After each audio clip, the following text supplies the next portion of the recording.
3 semaines après le lancement de révision de la liste électorale. Un constat est fait, de plus en plus de Gabonaises et des Gabonais se rendent dans les centres d'enrôlement pour se faire inscrire sur le fichier électoral.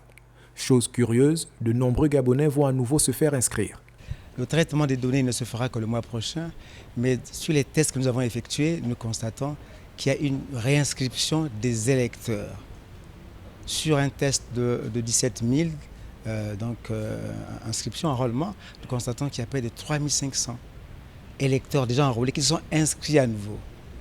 Les personnes concernées par la révision du fichier électoral sont les primo-électeurs, ces citoyens qui ont atteint l'âge de 18 ans, les personnes qui n'ont jamais été inscrites sur la liste électorale, les personnes voulant changer de centre de vote et, in fine, le retrait des personnes décédées.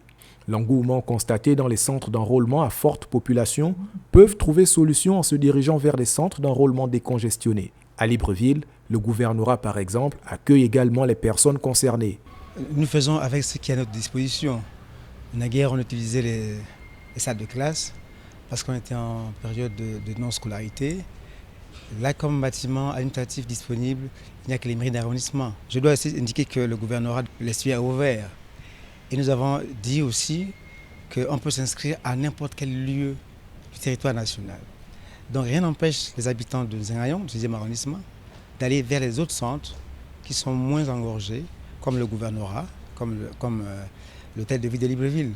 Rappelons que ces personnes qui se réinscrivent courent le risque de voir leur nom retenu dans le premier centre où elles se seraient fait inscrire préalablement.